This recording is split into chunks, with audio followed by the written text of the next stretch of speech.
নমস্কার বন্ধুরা, আপনারা দেখছেন কেএস টিভি ইউটিউব চ্যানেল। তো বন্ধুরা, পশ্চিমবঙ্গের কোটি কোটি মহিলাদের জন্য সুখবর। অন্নপূর্ণা ভান্ডার প্রকল্পের টাকা দেওয়ার ফাইনাল তারিখ প্রকাশ করলো। আপনারা জানেন যে রাজ্যে বিজেপি সরকার প্রতিষ্ঠিত হয়েছে। নির্বাচনের প্রচারে বিজেপি সরকার ঘোষণা করেছিল তারা যদি পশ্চিমবঙ্গের ক্ষমতায় আসে তাহলে মহিলাদের লক্ষ্মীর ভান্ডার প্রকল্পের পরিবর্তে অন্নপূর্ণা ভান্ডার প্রকল্পের টাকা দেওয়া হবে। এই অন্নপূর্ণা ভান্ডার প্রকল্পে প্রতি মাসে মহিলাদের ব্যাংক অ্যাকাউন্টে ৩,০০০ টাকা করে পাঠানো হবে। বিজেপি সরকার প্রতিষ্ঠিত হওয়ার পর মহিলাদের জন্য অন্নপূর্ণা ভান্ডার প্রকল্প চালুর ঘোষণা করেছে। রাজ্যে অন্নপূর্ণা ভান্ডার প্রকল্পের মাধ্যমে মহিলাদের অ্যাকাউন্টে কবে টাকা দেওয়া হবে, এই টাকা পেতে হলে মহিলাদেরকে কি নতুন করে আবেদন করতে হবে, কারা কারা এই টাকা পাবে, সমস্ত কিছুই কিন্তু জানাবো আজকের এই ভিডিওটিতে।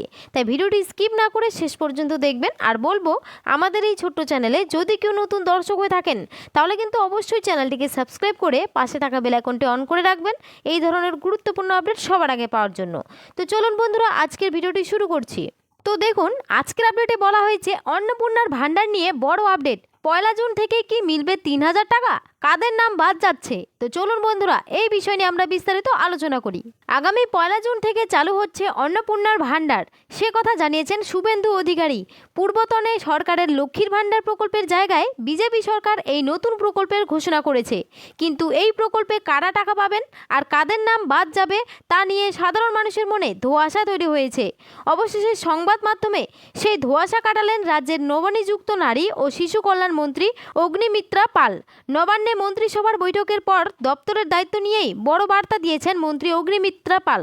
তিনি জানান, মুখ্যমন্ত্রী শুভেন্দু অধিকারীর নির্দেশ অনুযায়ী আগামী 1 জুন থেকেই যোগ্য মহিলাদের ব্যাংক অ্যাকাউন্টে প্রকল্পের টাকা পৌঁছে দেওয়ার কাজ শুরু হবে। উল্লেখ্য, এই প্রকল্পে মহিলাদের প্রতি মাসে ৩,০০০ টাকা করে দেওয়ার প্রতিশ্রুতি দিয়েছে বর্তমান সরকার। এবার দেখুন বলেছে কারা পাবেন এই সুবিধা। অন্নপূর্ণার ভান্ডার নিয়ে মন্ত্রী স্পষ্ট করে দিয়েছেন যে লক্ষ্মীর ভান্ডারের প্রাপকরা যারা আগে থেকেই লক্ষ্মীর ভান্ডার পাচ্ছিলেন তারা সকলেই এই নতুন প্রকল্পের আওতায় আসবেন। এছাড়াও যারা বাদ ছিলেন তাদেরকেও এবার এই প্রকল্পের আওতায় আনা হবে। অর্থাৎ বন্ধুরা, যারা লক্ষ্মীর ভান্ডার প্রকল্পে প্রতি মাসে মাসে সুবিধা পেতেন তাদের জুন মাসে প্রথম সপ্তাহে ৩,০০০ টাকা ঢুকবে। এছাড়া যারা লক্ষ্মীর ভান্ডার প্রকল্পে আবেদন করেও টাকা পাচ্ছিলেন না তাদেরও অন্নপূর্ণা ভান্ডার প্রকল্পের টাকা দেওয়া হবে। তো সরাসরি সুবিধার কথা বলেছে, টাকা সরাসরি ডাইরেক্ট বেনিফিট ট্রান্সফার অর্থাৎ ডিবিটি মোডের মাধ্যমে ব্যাংক অ্যাকাউন্টে পাঠানো হবে। অর্থাৎ বন্ধুরা, যে সকল মহিলাদের অন্নপূর্ণা ভান্ডার প্রকল্পের মাধ্যমে টাকা পাঠানো হবে সেই সকল মহিলাদের ব্যাংক অ্যাকাউন্টে ডিবিটি অন থাকতে হবে। এই অপশনটি যদি অফ থাকে তাহলে মহিলাদের অ্যাকাউন্টে ৩,০০০ টাকা করে দেওয়া সম্ভব হবে না, এমনটাই জানিয়েছে রাজ্যের নবনিযুক্ত নারী ও শিশু কল্যাণ মন্ত্রী। এরপরে বলেছে কাদের নাম বাদ যেতে পারে।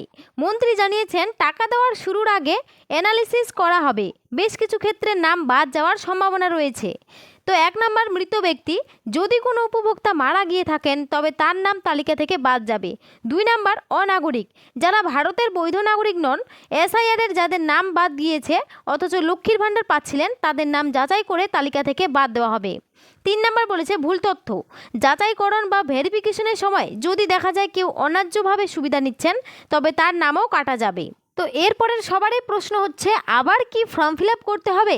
বলেছে সাধারণ মানুষের মনে সবচেয়ে বড় প্রশ্ন হলো, নতুন করে কি লাইনে দাঁড়িয়ে ফর্ম জমা দিতে হবে? মন্ত্রী কথায় ভেরিফিকেশন বা যাচাইকরণ প্রক্রিয়াটি অত্যন্ত গুরুত্ব দিয়ে দেখা হচ্ছে। আবাস যোজনার মতো এই প্রকল্পেও যাতে কোনো ভুয়ো উপভোক্তা সুবিধা না পায় সেদিকে নজর দিচ্ছে সরকার। তবে যারা বর্তমানে লক্ষ্মীর ভান্ডার পাচ্ছেন তাদের জন্য নতুন করে ফর্ম ফিল আপের প্রয়োজন হবে না। অন্নপূর্ণা ভান্ডারের টাকা নিয়ে চূড়ান্ত গাইডলাইন খুব শীঘ্রই প্রকাশ করবে নবান্ন। লক্ষ্মীর ভান্ডার প্রকল্প তৃণমূল কংগ্রেসের জন্য বড় ভোট ব্যাংক হিসেবে কাজ করেছিল। পাল্টা বিজেপি তাদের ইস্তাহারে অন্নপূর্ণার ভান্ডারের প্রতিশ্রুতি দেয়, যেখানে টাকার পরিমাণ অনেকটা বাড়ানো হয়েছে। এখন সাধারণ মানুষের নজর 1 জুনের দিকে, যখন থেকে এই অন্নপূর্ণা ভান্ডার প্রকল্পের সুবিধা চালু হওয়ার কথা। অর্থাৎ বুঝতেই পারছেন, আগামী 1 জুন থেকে লক্ষ্মীর ভান্ডার প্রকল্পে যে সকল মহিলারা রয়েছে যারা এতদিন ধরে 1500 ও 1700 টাকা করে পাচ্ছিলেন, আগামী 1 জুন থেকে আপনাদের অ্যাকাউন্টে ৩,০০০ টাকা করে ঢোকা শুরু করবে।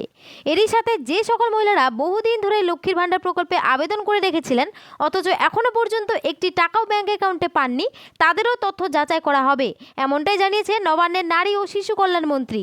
তাই আপনারা যারা টাকা পাননি আপনাদেরও যদি তথ্য ঠিকঠাক জমা দেন তাহলে আপনারাও 1 জুন থেকে অন্নপূর্ণা ভান্ডার প্রকল্পের মাধ্যমে ৩,০০০ টাকা করে ব্যাংক অ্যাকাউন্টে পাবেন।